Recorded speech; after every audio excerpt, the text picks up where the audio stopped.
नमस्कार दोस्तों, माँ भगवती आप सब पे अपना आशीर्वाद बना के रखें। तो आज हम लोग दुर्गा सप्तशती का तीसरा अध्याय और चौथा अध्याय श्रवण करेंगे। तीसरे अध्याय में हम लोग महिषासुर वध का वर्णन सुनेंगे। दुर्गा सप्तशती के तृतीय अध्याय के पाठ से शत्रु बाधा दूर होती है, कार्य में बाधा बन रहे दुश्मन की हर चाल नाकाम होती है। भक्ति और शक्ति तथा माँ दुर्गा के दर्शन का सौभाग्य पाते हैं हम लोग और माँ दुर्गा की आराधना कर पाते हैं। तो जगदम्बिका के श्री अंगों की सुहा सहस्त्रों उदित होते हुए सूर्यों के तुल्य है। उनकी रक्त वर्ण की साड़ी के साथ गले में मुंडमाला सुशोभित है हो रही है। दोनों स्तन उनके रक्त चंचन नार्चित है। उनके कर कमलों में जपमाला, विद्या, अभय तथा वर नामक ये 400 मुद्राएं शोभा पा रही हैं। उनके मुख कमल ने त्रिनेत्रों से युक्त होकर शोभायमान हो रहे हैं। मस्तक पर रत्न जड़ित मुकुट के साथ ही चंद्रमा भी विराजमान है। वे स्वयं कमलासन पर आसीन है। ऐसी देवी को मैं भक्ति युक्त चित्त से नमस्कार करता हूँ। ऋषि ने कहा, इस प्रकार दानवी सेना का संहार होते हुए देखकर सेनापति चिशुर क्रोधित होकर अंबिका देवी से युद्ध करने के लिए उनके सम्मुख आया। सुमेरु पर्वत के शिखर पर होने वाली मेघों की वर्षा की भांति वह दानव देवी पर अपने बाणों की वर्षा करने लगा। तत्पश्चात देवी ने अपने बाणों से उसके बाण समूह को अनायास ही नष्ट करके उसके सारथी और रथ में इसके घोड़ों को मार डाला। इसके साथ ही उसके धनुष और ध्वजा को भी काट कर फेंक दिया। धनुष के कट जाने पर उसके समस्त अंगों को अपने बाणों में छेद डाला। अपने धनुष, रथ, घोड़े और सारथी के नए नके नष्ट हो जाने से वह दानव अपनी तलवार को और ढाल को लेकर देवी की ओर झपटा। उसने तेज धार वाली तलवार से सिंह के मस्तक और आघात करके देवी की बाईं भुजा में अत्यंत वेग से प्रहार किया। तो राजन, देवी की बाह के स्पर्श से वह तलवार भग्न हो गई। अपना प्रहार निष्फल होते देखकर उस राक्षस ने क्रोध में आकर रक्त नेत्र करके हाथों में शूल उठाया। तब उस महादानव ने देवी भद्रकाली के ऊपर अपना शूल चलाया। वह आकाश मंडल से गिरते हुए सूर्य मंडल के समान अपने तेज से देदीप्यमान हो गया। बड़े वेग से उस शूल को अपनी ओर आते देखकर प्रत्युत्तर से देवी ने भी अपना शूल चलाया। देवी के शूल के प्रहार से दानव शूल के सैकड़ों खंड हो गए। साथ ही उस शूल द्वारा महाबली सेनापति चिशुर का प्राणांत हो गया। महिषासुर के महावीर सेना नायक चिशुर के वधोपरांत देवताओं का पीड़क चामर नामक राक्षस हाथी पर सवार होकर लड़ने के लिए आया। उसने आते ही देवी पर शक्ति का आघात किया, परंतु जगदम्बिका ने उसे केवल हुंकार मात्र से ही घायल एवं निष्प्रभ करके तत्क्षण भूमि पर सुला दिया। अपनी खंडित शक्ति को देखकर चामर मर परम कुपित हुआ। क्रोध से भरकर उसने शूल का वार किया, किंतु देवी ने उस शूल को अपने बाणों द्वारा काट गिराया। इतने में अवसर पाकर देवी का सिंह हाथी के मस्तक पर उछल पड़ा और दानव के साथ बाहु युद्ध करने को उद्यत हुआ। वे दोनों लड़ते लड़ते हाथी से भूमि पर उतर आए और अत्यंत क्रोधित होकर परस्पर प्रचंड प्रहार करने लगे। तत्पश्चात देवी की सिंह आकाश की ओर प्रबल वेग से उछाल पड़ा और गिरते समय अपने पंजों के प्रहार से चामर का सिर धड़ से भिन्न कर दिया। इसी प्रकार उद्रग दैत्य पत्थरों और वृक्षों की चोट खाकर रण स्थल में देवी के हाथों मारा गया और कराल राक्षस भी दांतों, घूसों एवं थप्पड़ों की मार से भूमि पर गिर गया। गदा के प्रहार से देवी ने उद्दत नामक राक्षस को चकनाचूर कर दिया। भिंदीपाल के बाष्कल एवं बाणों से ताम्र तथा अंधक को यमराज के घर भेज दिया। त्रिनयना परमेश्वरी ने अपने त्रिशूल के उग्रास्य, उग्रीवी और महामनु नामक दानों को मार गिराया। बिडाल दैत्य के मस्तक को तलवार के आघात से मुंडहीन कर दिया। दुर्धर और दुर्मुख नामक दोनों राक्षसों ने अपने बाणों से बींधकर यमालय में भेज दिया। इस प्रकार अपनी सेना का क्षय होते देख महिषासुर ने भैंसे का रूप बनाकर देवी के गढ़ों को त्रस्त करना प्रारंभ कर दिया। उसने किसी किसी की थुथुन से मारकर किसी किसी पर खूरों के प्रहार, किसी किसी के पूंछ की चोट से और कुछ को अपने सींगों के विदीर्ण कर दिया। कुछ गणों की को प्रबल वेग से किसी कि सिंहनाद के द्वारा किसी को घुमाकर और कितने को अपने निश्वास वायु के झोंके से भूमि पर गिरा दिया। इस प्रकार गणों की सेना को तितिर बितिर करके वह राक्षस भगवती के सिंह को मारने के लिए वेग से झपट पड़ा। इससे महामाया को अतीत क्रोध उत्पन्न हुआ। उधर महाबलशाली महिषासुर भी क्रुद्ध होकर भूमि को अपने खुरों से खोदने लगा और अपने सींगों से उठा उठा कर बड़े बड़े पर्वतों को फेंक गर्जन करने लगा। उसके वेग से घुमाने के कारण पृथ्वी अत्यंत क्षुभित होकर फटने सी लगी। उसकी पूंछ से टकराकर सागर पृथ्वी को जलमग्न करने लगा। हिलते हुए सींगों के प्रहार से बादलों के समूह छिन्न छिन्न हो गए। उसके श्वास की प्रबल वायु के कारण उड़ते हुए सैकड़ों पर्वत आकाश से भूमि पर गिरने लगे। उस महादानव के क्रोध की मुद्रा को का अपनी ओर लक्ष्य देखकर चंडिका देवी ने भी उसको मारने के लिए उस पर महान क्रोध प्रकट किया। सर्वप्रथम देवी ने अपना पास फेंक कर उस महाबली असुर को बांध दिया और उसको मरणासत्र में बांध कर जाने पर राक्षस राज ने भी अपने बनावटी महिष स्वरूप का परित्याग कर दिया। परंतु वह यह दैत्य मायावी सिंह के रूप में देवी के सामने आ गया। ऐसी स्थिति में जैसे ही अंबिका ने उसका सिर छेदन करना चाहा तो ही वह राक्षस खड्गधारी पुरुष मेष के भेष में दिखाई पड़ने लगा। देवी तत्काल ही बाण विष्ट करके ढाल और तलवार के सहित उस महिषासुर को भेद दिया। तब वह मायावी राक्षस गजराज के रूप में परिवर्तित हो गया। गजराज के वेश में वह राक्षस अपनी सूंड से देवी के विशाल सिंह को खींचने और गरजने लगा। खींचने का प्रयास करते ही देवी ने अपनी तलवार से उसकी सूंड काट ली। तदंतर उस महादानव से पुनः अपने पहले वाले भैंसे के रूप में को ग्रहण कर लिया उस और पहले की तरह चराचर प्राणियों सहित त्रिलोक को अंकित करने लगे। तत्पश्चात जगत जननी चंडिका भवानी बारंबार उत्तम मधुपान करते हुए आंख लाल करके हंसने लगी। वह राक्षस बल और पराक्रम मत से उन्नत की भांति घोर गर्जन करने लगी और अपने सींगों पर उठा कर पर्वत को देवी पर निक्षेप करने लगा। उस समय अपने चलाए हुए पर्वतों को देवी अपने बाणों से विचूर्ण करते हुए बोली कि मधु के मध से बोलते समय उनका मुख लाल हो रहा था और जीवा लड़खड़ा रही थी।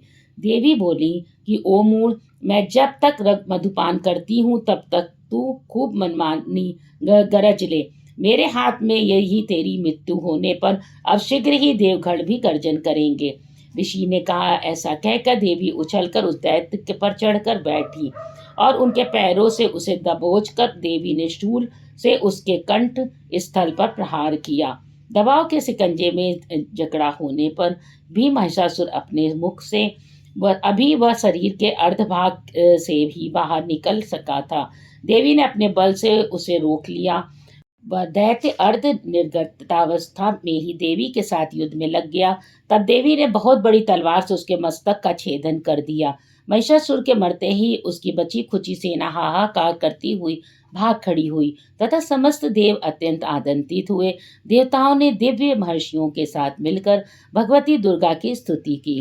गंधर्व राज प्रमुदित होकर गान करने लगे तथा अप्सराएं भी नाचने लगी। मार्केंड पुराण वर्णित महिषासुर वध नामक तीसरा अध्याय समाप्त होता है। अब दोस्तों, अब हम लोग दुर्गा सप्तशती का चतुर्थ अध्याय का श्रवण करेंगे, जिसमें इंद्रादि देवों द्वारा देवी की का स्तुति गान किया गया है। इस अध्याय में भक्ति, शक्ति तथा माँ दुर्गा के दर्शन का सौभाग्य पाने का मौका हमें मिलेगा और उसका वर्णन हमको चतुर्थ अध्याय में मिलेगा। जिन देवी को देवगण चारों ओर से आवृत्ति रखते हैं और सिद्धि लाभ की आकांक्षा करने वाले मनुष्य जिनकी सेवा शुश्रूषा से तत्पर रहते हैं, उन जया नाम वाली दुर्गा देवी की आराधना करना उचित है।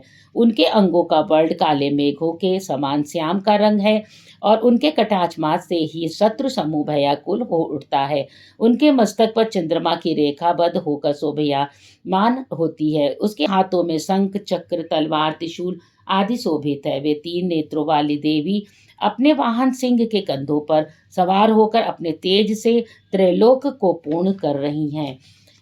ऋषि जी कहते हैं, अत्यंत बलशाली पापात्मा दैत्य महिषासुर दादा उसकी दानवी सेना का देवी के हाथ से संहार हो जाने पर इंद्रादि देवता नतमस्तक होकर भगवती दुर्गा देवी की स्तुति करने लगे। ऐसे समय वो उनके सुंदर अंगों में प्रफुल्लता के कारण रोमांच हो रहा था। देवताओं ने कहा कि आपका स्वरूप ही सब देवी की समूह शक्ति समूह है और आपने अपनी शक्ति के संपूर्ण विश्व को व्याप्त कर रखा है। आप समस्त देवों तथा महर्षियों के द्वारा परम पूज्य हैं। हे जगदम्बा, हम आपको भक्ति भाव से प्रणाम करते हैं। आप हम लोगों का कल्याण करें। जिन देवी के अतुलनीय प्रभाव और शौर्य का वर्णन करने में भगवान शेषनाग, ब्रह्मा और शिव जी क्या भी असमर्थ हैं, वे ही भगवती चंडिका का समस्त विश्व का पालन तथा अशुभकारी भय के नाश का विचार करें। जो धर्मात्माओं के ग्रीक में लक्ष्मी रूप, दुरात्माओं के यहाँ निर्धनता के रूप में, विशुद्ध अंतःकरण वाले पुरुषों के हृदय में बुद्धि रूप में, सज्जनों में श्रद्धा रूप से तथा कुलीन मनुष्यों में लज्जा के रूप में विराजमान रहती हैं, उन महामाया भगवती दुर्गा को हम सब प्रणाम करते हैं। हे देवी, आप समस्त विश्व का पालन करिए।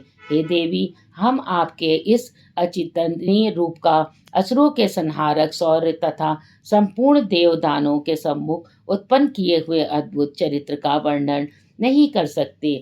आप ही विश्व की उत्पत्ति से कारण स्वरूप है। आप में तीनों गुण विद्यमान है, फिर भी दोषों के साथ आपका संपर्क नहीं होता। भगवान विष्णु तथा शिव जी भी अपनी महिमा को नहीं जान सकते।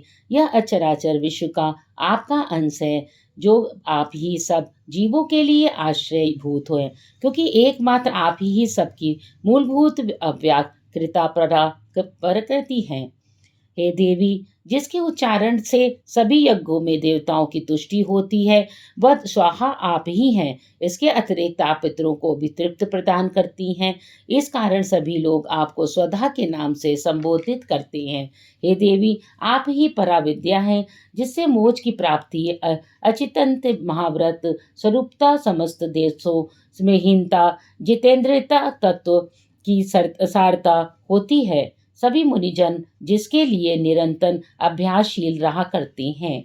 आप शब्द स्वरूपा अत्यंत निर्बल ऋग्वेद, यजुर्वेद और उद्गीत के रूप में गाया जाने वाला एक प्रकार का वेद मंत्र है कि मनोमर पंथ के पाठ से मुक्त सामवेद का आधार है। आप ही देवी तीनों वेद और 6 ऐश्वर्य से संपन्न भगवती हैं। विश्व की उत्पत्ति एवं पालक के निमित्त आप वार्ता के रूप में प्रादुर्भूत हुई। आप जगत की महान पीड़ा की नाश करनी है। हे देवी, संपूर्ण शास्त्रों के तत्व का ज्ञान प्राप्त करने के लिए आप मेघा शक्ति दुस्तर संसार सागर में से तारने वाली नौका स्वरूपिणी दुर्गा देवी आप ही हैं। आपकी किसी पदार्थ से आसक्ति नहीं है। आप भी कैटभ के शत्रु भगवान विष्णु के वक्ष से में निवास करने वाली लक्ष्मी तथा शिव द्वारा सम्मानित गौरी देवी हैं।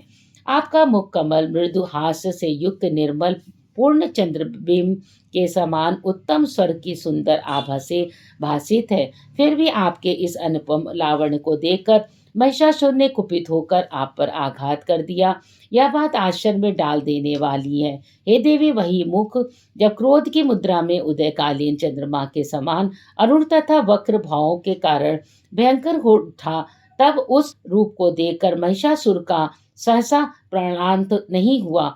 वह और अधिक आश्चर्य की बात है, क्योंकि क्रुद्ध यमराज के सामने कौन प्राणी जीवन धारण करने में समर्थ हो सकता है।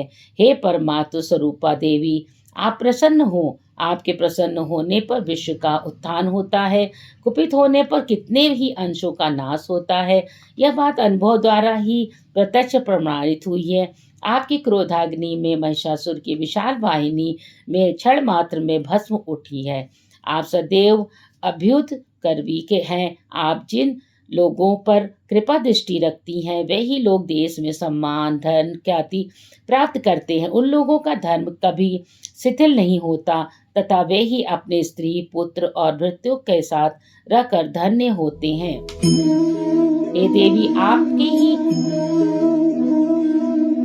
आप ही कृपा कटाक्ष से धर्मात्मा व्यक्ति श्रद्धापूर्वक सदैव धर्माचरण से निरत रहता है और उसके प्रभाव से सब लोग को प्राप्त करता है। अतएव आप निश्चित ही त्रैलोक को मनवांछित फल प्रदान करती हैं। हे माँ दुर्गे, आप स्मरण मात्र से ही सब जीवों का भय निवारण करती हैं और स्वास्थ्य मनुष्य द्वारा चिंतन करने पर उन्हें परम कल्याणकारी बुद्धि देती हैं।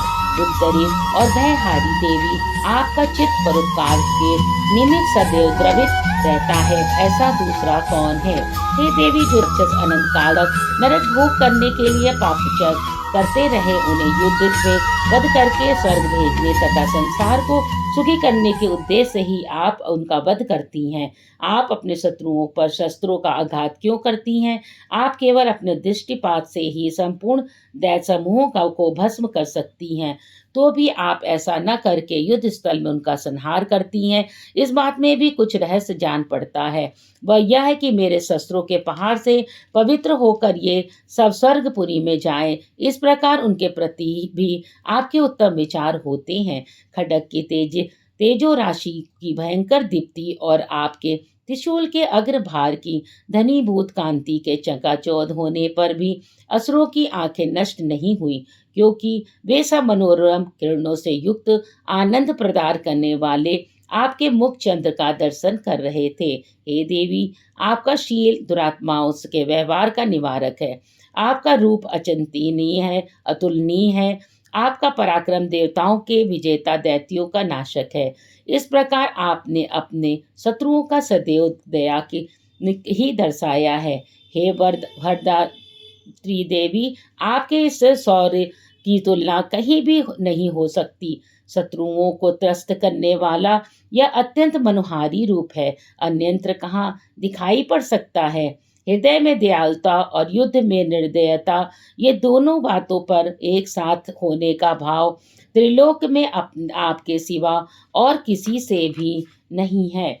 हे अम्बे, आपके शत्रुओं का वध करके उन्हें अमर पद दिलाया है। उनसे प्राप्त होने वाले भय को हम लोगों से दूर किया है। हमारी आपको नमस्कार है। हे देवी, आप शूल के द्वारा हमारा रक्षण है। हे अंबिके, आप अपने खड्ग, घंटा, ध्वनि और धनुष की टंकार से हमारी रक्षा कीजिए। हे चंडिके, आप हमारी पूर्व, पश्चिम, दक्षिण और उत्तर में अपने त्रिशूल को घुमाकर हमारा परित्राण करें। आपके जो परम सुंदर एवं अत्यंत भीषण रूप त्रिभुवन में जीव विचरण करते हैं, उनके द्वारा आप हमारी तथा भूतल की रक्षा करें। हे अंबिके, आपके कर कमलों में सुशोभित होने वाले खड्ग, शूल, गदा आदि जो भी अस्त्र शस्त्र हों, उन सभी द्वारा आप हम लोगों का रक्षण करें। ऋषि कहते हैं, इस प्रकार सब देवों ने उन जगत माता का मिलकर स्तवन और नंदन कानन के दिव्य पुष्पों एवं गंध चंदनादि के द्वारा पूजन किया। तदंतर दिव्य धूपों का सुगंधित अर्पित किया। तब देवी ने करबद्ध होकर प्रणाम करते हुए उन देवताओं से कहा देवी ने कहा, हे देवगण, तुम सब लोग मुझसे अपना अभिष्ट पदार्थ मांग लो। भगवती की कृपा से हम लोगों को सभी आकांक्षाएं पूर्ण हो गई हैं। अब कुछ भी इच्छित वस्तु मांगने के लिए नहीं है। हे महेश्वरी, हम लोगों का यह परम शत्रु महिषासुर मारा गया है। इतने पर भी आप यदि हम लोगों को देना चाहती हैं, तो हम लोगों को यही इच्छा पूरी कीजिए कि जब कभी भी हम आपका स्मरण करें तो आप दर्शन देकर हम लोगों को संकट से मुक्त करें। हे प्रसन्न वंदना अब अंबिके, जो भी व्यक्ति इन स्तोत्रों के द्वारा आपकी आराधना करे, उसे धन, धन्य आदि और स्त्री पुत्र आदि के संपन्न करें। सदैव हम लोगों पर आप प्रसन्न रहें। हे राजन, ऋषि जी बोले, हे राजन, देवी ने अपने तथा विश्व के कल्याणार्थ सब भद्रकाली देवी को स्तुति द्वारा प्रसन्न किया था। तब वे तथास्तु गढ़कर वहीं पे अंतर्निहित हो गए। हे राजन, पूर्व काल में त्रिलोक की हितकांक्षिणी देवी जिस प्रकार देख के शरीर में प्रादुर्भूत हुई थी, वह सब कथा मैंने तुम्हें सुना दी। मार्कंड पुराण के अनुसार चतुर्थ अध्याय समाप्त होता है। हम अगर ये कथा आपको अच्छी लगी हो, यूज़ अगर आपको लगता है कि श्रवण करने से हमारे काम बिगड़े काम बन जाएँगे, तो आप हमारे चैनल को लाइक और सब्सक्राइब कर दें और फिर मिलते हैं अध्याय 5 में। धन्यवाद।